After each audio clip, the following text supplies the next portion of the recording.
푸른숲학교 조합원 여러분 안녕하십니까? 저는 루돌프TV의 진행을 맡은 권준영입니다. 첫 번째 영상과 두 번째 영상에 조합원 여러분들께서 너무나 많은 성원을 보내주셔서 저희가 정말 힘이 났습니다. 오늘 3회 영상에는 정말로 특별하신 분을 모셨습니다. 여러분들의 인생의 마지막 아이돌이 누구셨나요? 저의 인생의 마지막 아이돌은 박재범이었는데요. 지금 현재 우리 푸른숲에 아이돌 한 분이 나타나셨습니다. 자, 모두들 짐작은 하고 계실 텐데요. 오늘은 조장원 선생님을 모시고 선생님의 인기 비결이라든가 인간 조장원은 과연 어떠한 분인가, 그리고 발도르프 학교의 체육 수업에 대해서 한번 이야기 나눠보려고 합니다. 선생님 안녕하세요. 네, 안녕하십니까. 환호!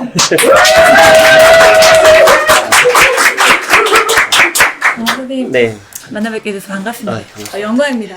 수많은 부모님들의 네. 이 열화와 같은 성원을 제가 이렇게 이 자리에서 이렇게 이루고 말았습니다. 굉장히 아이돌이란 말을 부담이 좀 되긴 하는데요. 네. 네, 감사합니다. 예뻐해 주셔서. 네. 네.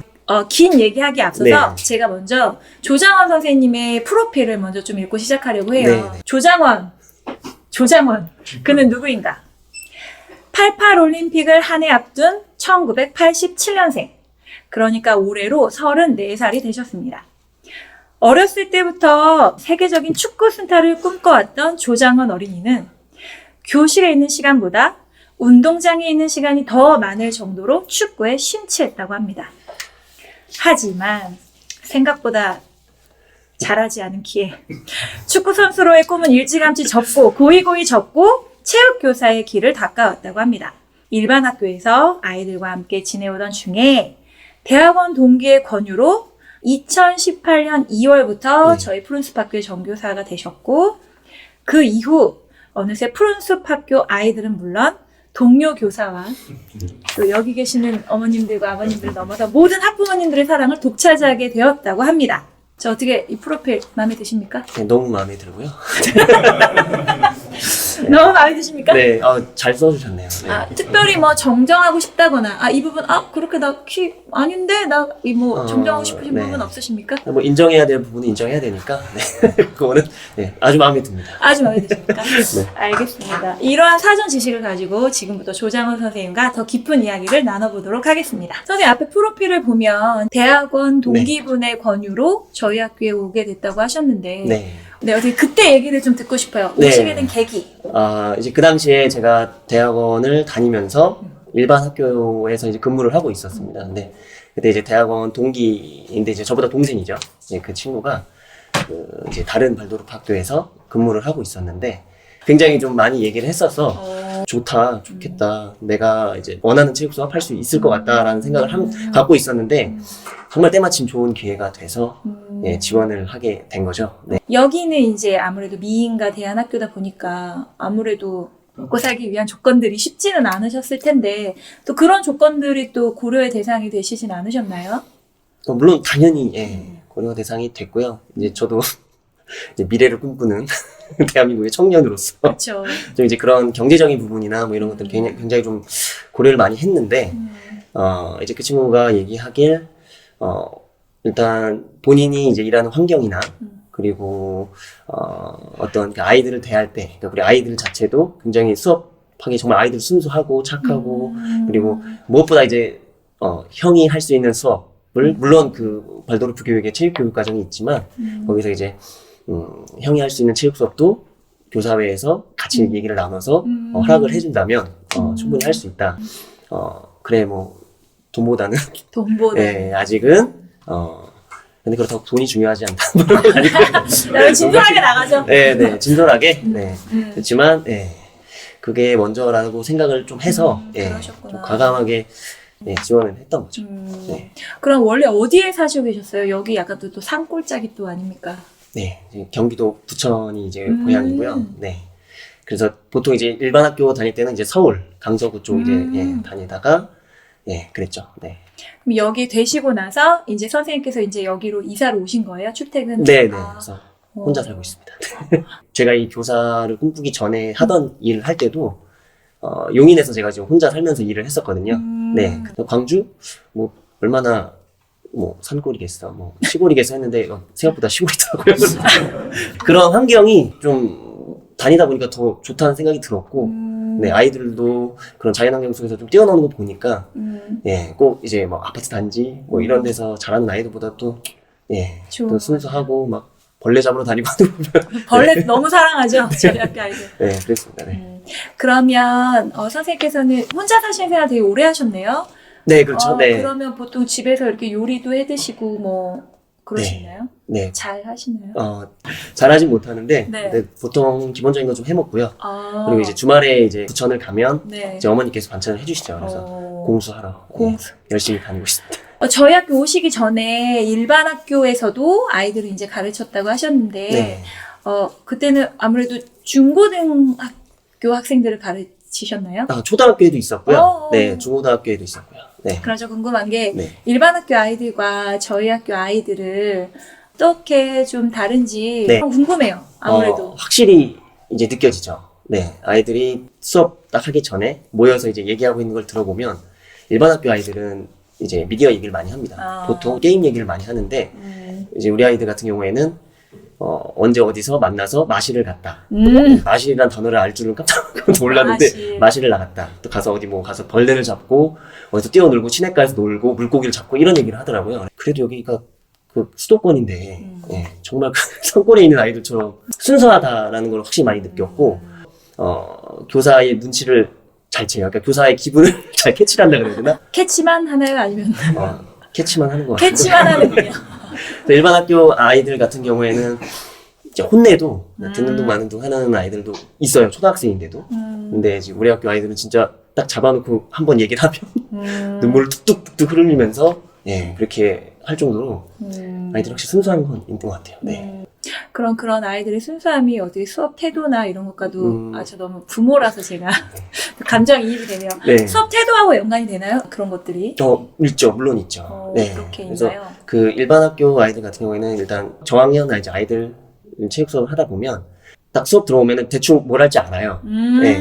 그리고 이제 농구, 축구 이런 걸 이미 다 하던 애들이기 때문에 기대하는 그런 게 크게 없죠. 제가 예를 들어서 뭐 준비를 해서 야 오늘은 술래잡기 할 거야 이렇게 막 설명을 해주면 그거 다 이미 해서 재미가 없다. 막 이렇게 얘기를 하는데 이제 우리 아이들 같은 경우에는 제가 수업 들어가기 전부터 이제 그 앞에 서 있어요. 교실 앞에 빨리 오늘 나오시라고. 뭐예요? 네, 오늘 뭐예요?를 제가 거짓말 안 하고 10번도 이상 질문을 받아요. 그래서 이제 애들 볼 때마다 이제 먼저 물어보는 친구가 있다면 애들 다 모였을 때 그때 얘기할게 전달해줘 이렇게 얘기를 합니다. 네, 그 정도로 아이들 수업 이제 들어오는 그 마음가짐이 좀 다르다고 저는 예, 생각이 듭니다. 네. 왜 이렇게 몸을 아무래도 움직이는 활동이다 보니까 약간 이렇게 발동을 걸어야 되잖아요. 네. 근데 이미 우리 학교 애들은 발동이 걸린 채로 쉬는 시간 내내 동동동동 거리면서. 네, 이미 시동이 걸려 있고 네, 이제 급발진할 준비만. 선생님 체육 수업이 가지는 매력이 대체 뭐길래? 매력 이거 제가 뭐 이렇게 특별히 더 하는 건 없고 일반 학교에 있을 때처럼 똑같이 이제 하는 거거든요. 근데 이제 다만 좀 다른 점이라면 이 발도록 학교 그 체육교육 과정에서 이제 중요한 그 발달 과정의 상의 그런 움직임 활동들을 제가 이제 좀 그거를 보고 많이 이제 참고를 하고 있습니다. 그래서 발달 과정. 네네. 그래서 그거에 따라서 수업을 하기 때문에 아이들도 당연히 재미를 느끼고 거기에 이제 몰입할 수 있고 하는 것 같아요. 네, 그래서 더 이제 기다리게 되고. 네. 우리 학교는 체육 수업을 언제부터 하나요? 몇 학년부터 하나요?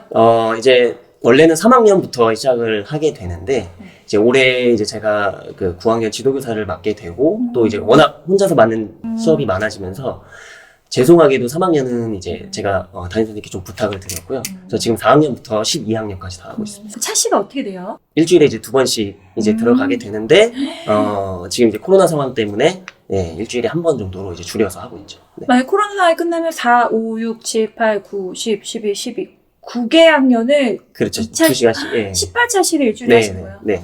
이러다가 지치셔서 저희 학교 떠나시는 건 아닌지 정말. 그러니까 한 번 더 뽑아달라고. 일단 코로나 기간에는 지치지 않으시는 걸로 1시간씩하니까. 지금은 아주 할만합니다. 네. 4학년부터 그리고 상급까지의 아이들의 그런 발달 단계와 네. 그에 맞춘 선생님의 수업에 대해서 좀 궁금해요. 이제 처음 이제 시작을 할 때 4학년부터 이제 수업에 들어오게 되는데 아무래도 이제 그때는 담임 선생님하고 이제 막 움직임 활동을 하다가 그러니까 체육이라는 그 과목이 생기면서 처음 이제 그 강당에서 이제 하게 되거든요. 이제 그때는 이제 아이들이 정말 규칙 뭐 이런 거에 대한 그런 게 없어요. 그래서 개념. 네, 그래서 제가 그때는 정말 그 규칙이란 말을 굉장히 많이 하거든요. 너희가 이걸 지켜줘야 체육 수업을 안전하고 재밌게 할 수 있어. 그래서 거의 앉혀놓고 말하는 데만 거의 한 7분 정도를 막 떠듭니다. 예, 그렇게 되고 4학년 정도에 이제 수업을 하게 되면서 규칙을 좀 지킬 줄 알게 되고요.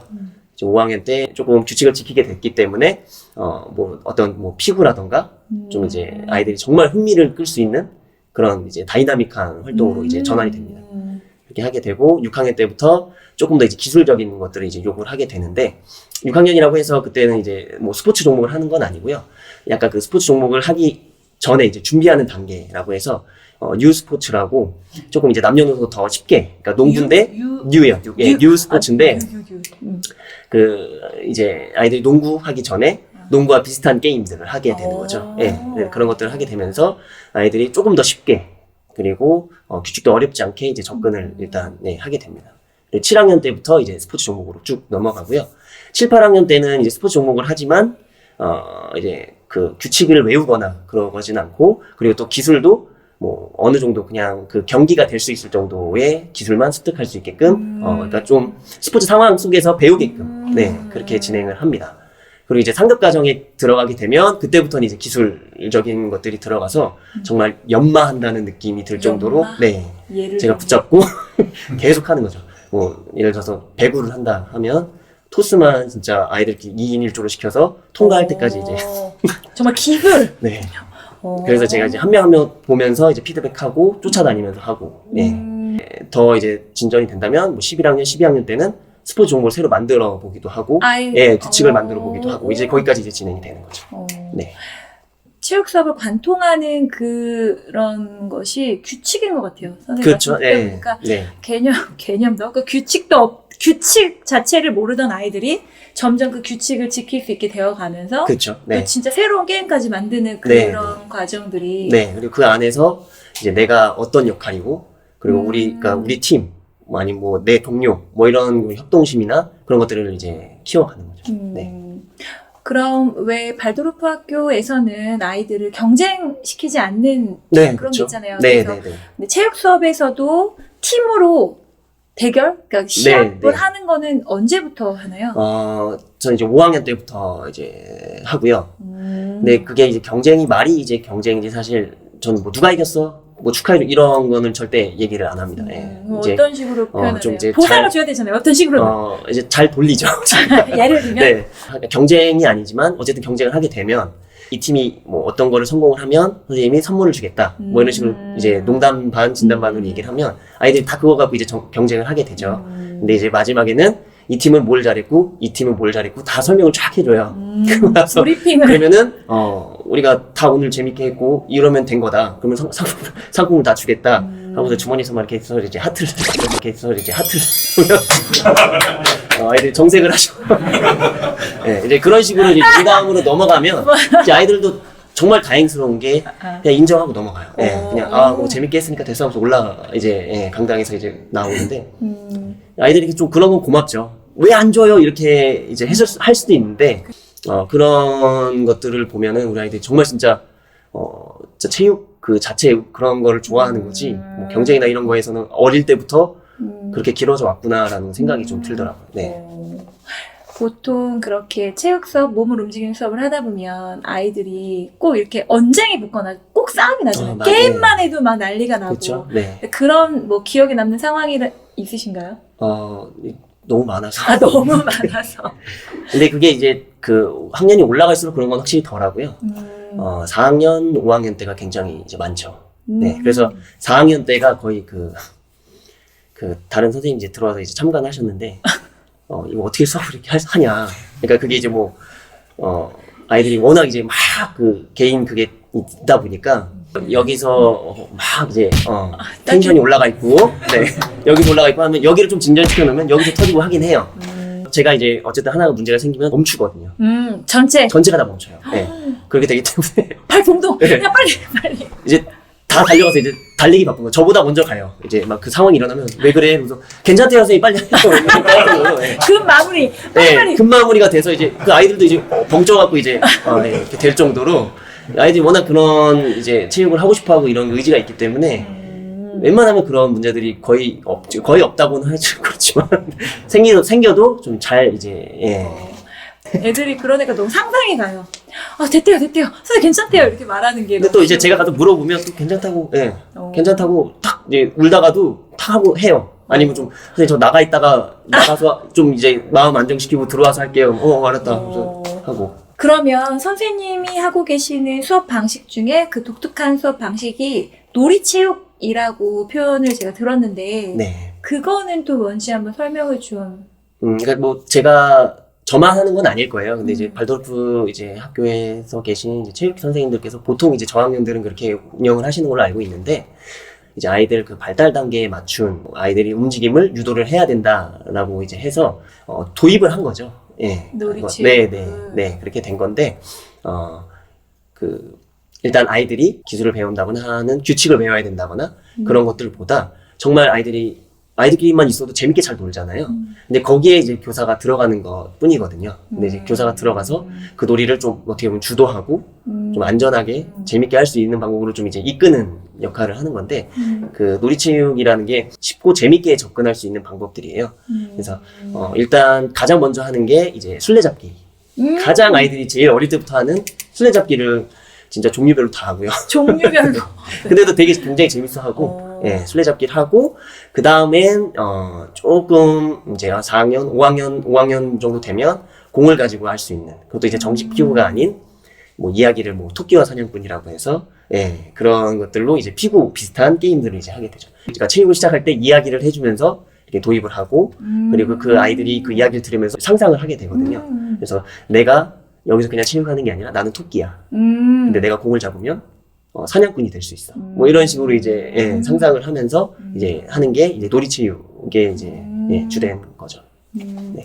말씀을 들어보니까 발도르프 학교에 그 발달 단계가 있잖아요. 네, 밖에서 중요하게 여기는 거기에 일반적으로 모두가 다 알고 있는 놀이체육이라는 그 방법론을 가지고 온 거예요. 네, 좀 그럴 수 있다고 하죠. 그 축구 같은 학교에도 왜 축구를 딱 시작할 수 있는 학년이 있어서 막 애들이 막 나 드디어 내년부터 축구한다 막 이런 게 있잖아요. 네, 그 축구는 학교에서 몇 학년부터 시작해요? 제가 이제 그 수업은 8학년 때 합니다. 8학년 때. 예. 근데 그 전에는 사실 안 하려고 하는데 이제 상체를 사용하지 않고 하체만 이용을 하게 되잖아요. 편향적인 네, 어쨌든 편향적인 거죠. 네. 그래서 그 전 단계 뭐 편향적인 운동을 하기 전에는 사지를 다 이용할 수 있는 그러니까 기본적으로 다 이제 뛰어다니는 거죠. 술래잡기. 네, 몸을 움직이는 거예요. 네, 전체적으로. 네. 그래서 이제 체조도 이제 제가 그 저학년 때 좀 하려고 했던 거고. 아까 말씀하실 때 체조가 가지는 의미가 무엇이관요? 네네네. 보통 이제 체조 같은 경우에는 일단 진짜 정말 내 몸을 온전히 내가 사용을 하는 거거든요. 근데 그 일반 학교 같은 경우에는 체조가 제가 알기로는 6학년 중학교 1학년 때 이제 마루 운동이라는 게 들어갑니다. 앞구르기, 뭐 띰틀, 뭐 이런 것들 들어가게 되는데 이제 우리 학교 같은 경우에는 그 발도르프 교육 과정에서는 사지를 충분히 이용하면서 뭐 균형적인 발달을 이제 꾀하는 거기 때문에 네, 아이들이 되게 힘들어해요. 진짜 앞구르기를 알려줘도 그게 몸이 안 따라줍니다. 근데 그걸 조금 이제 어려워도 도와주면서 하게 되면 금방 또 하게 되는 게 또 4학년, 이제 5학년 그 아이들이라서, 좀 미리 시키는 것도 있고, 확실히 그때 이제 체조를 배웠던 아이들이, 지금 이제 제가 여기 온 지 한 3년 차인데, 지금 8학년 아이들이, 체조를 굉장히 잘해요. 선생님 지금 말씀 듣다 보니까 왜 발달에도 뭔가 이게 적기성이 있다고 하잖아요. 네. 딱 그 시기에 이루어져야 된다. 굉장히 특출난 이런 재능을 보이는 아이들 있잖아요. 그렇죠. 축구를 너무 잘해. 마라도나가 꿈이야. 근데 우리 학교에서는 막 축구하지 말래. 근데 그 아이는 막 2학년이야. 축구 너무 막 두리고 막 이렇게 하는데 막 안 떨어뜨리고. 이런 아이들 같은 경우에는 좀 안 될까요? 이렇게 재능을 보이는 아이들 같은 경우에는 발달 단계, 우리 학교에서 말하는 발달 단계에 맞지 않는 운동을 하는 게 안 될까요? 안 될까요? 그렇다고 저희 예안이가 재주가 있다는 건 아니지만 안 될까요? 어떻게? 그러니까 그거를 제가 뭐 안 된다 하지 말라고 말씀드리기가 굉장히 좀 어려운 부분이에요. 근데 제 생각은, 제 개인적인 생각은 그런 아이들이 정말 그 재능이 있다면 솔직하게 말씀드리면 언제 시작하든 그 재능은 보이게 된다고 저는 생각을 하거든요. 이제 뭐 우리나라의 엘리트 체육에 대한 그런 문화, 그런 성향 같은데 외국 같은 경우에는 아이들이 전문 종목을 시작하는 게 중학교 클럽, 예를 들면 초등학교 클럽이든 어쨌든 그 학교에서 시작하는 그런 클럽 활동을부터 시작을 하게 돼요. 우리나라에서는 유소년이라서 학원을 보내지만 거기는 학교에서 이제 시작을 하게 되거든요. 그래서 학교에서 뭐 아이들끼리 뭐 운동을 하고 거기서 이제 공부도 같이 하면서 그렇게 되면서 정말 아이가 운동에 관심이 있고 운동을 하게 되고 또 재능이 있다면 그때 이제 정말 그 선수를 이제 생각을 하게 되는 거지. 절대 1학년, 2학년 때 얘 축구 잘할 것 같아. 축구 시켜야겠다 하지 않는다고 저는 알고 있거든요. 저는 만약에 제가 이제 아직 결혼도 안 했지만 제가 아이가 있다면 저는 미리 절대 안 시키고 싶은 게 예를 들어 축구 선수를 하겠다 그럼 축구만 이제 주구장창 하는 거거든요. 그럼 아이들이 잘하면서 그거에 진짜 회의를 느낄 수 있는 거고 운동 자체가 싫어질 수 있고 네, 제 주위에서도 많이 봤거든요. 중학교 때부터 운동을 하던 친구인데 고등학교, 대학교 올라오면서 이제 부상 때문에라던가 아니면 본인이 하기 싫어서 그만두게 되면 운동밖에 한 게 없으니까 좀 이제 예 그렇게 되죠. 그러면 왜 또 이런 것도 있잖아요. 왜 키가 크고 싶어가지고 네. 왜 막 농구를 막 열심히 뛰면 키가 크고 막 또 뭐 있나요? 막 뭐 운동을 하면 이게 좀 키가 이렇게 자라고 네. 성장이 이렇게 활발하게 일어나니까 그래서 운동을 시키는 경우도 또 꽤 있거든요. 그렇죠. 네. 그런 이야기에 대해서는 또 어떻게 낭설인가요? 뭐라고 해야 되나요? 거짓말인가요? 운동하면 키 안 크나요? 키 크나요? 근데 이게 농구는 사실 키가 큰데 도움이 되죠. 예. 근데 이제 그게 키가 크는 게 농구가 도움이 된다는 게 아니고 그 점프를 하는 그 동작이 이 무릎에 자극을 주기 때문에 키가 크는 건데 농구 말고도 사실 그런 운동들은 굉장히 많거든요. 줄넘기도 있고요. 네. 뭐 하다못해 그냥 내가 오늘 하루에 점프를 몇 번 뛰어야겠다. 그래서 점프. 네. 여러분들 점프랍니다. 네. 키 크는 운동. 그런 것들만 해도 키는 큽니다. 예. 선생님 말씀 듣고 보니까 결국에는 아이들이 경험할 수 있는 모든 것들을 다 경험한 후에 그런 특별히 좋아하거나 하고 싶어하는 네, 그런 것들은 그렇죠. 좀 학년이 올라간 후에 해도 된다라는 네. 뜻으로. 그래도 아마 그 나이 때 되면 부모님께서 권하시지 않아도 알아서 본인이 하겠다고 얘기를 할 거예요. 하고 싶다고. 네. 그때까지 기다려주는 네, 것이 네. 더 좋다는 네. 의견이신 거죠? 네. 네, 선생님 발드로프 학교 체육 수업에 대한 얘기 너무나 재밌게 잘 들었습니다. 네. 할게요. 이제 2부로 넘어갈게요. 프로스트 학교의 아이돌 좀 체육 선생님이시기도 하지만 9학년 지도교사로 이런 개인적인 질문 저 되게 좋아해요. 아 그래요? 전격 발표 상대방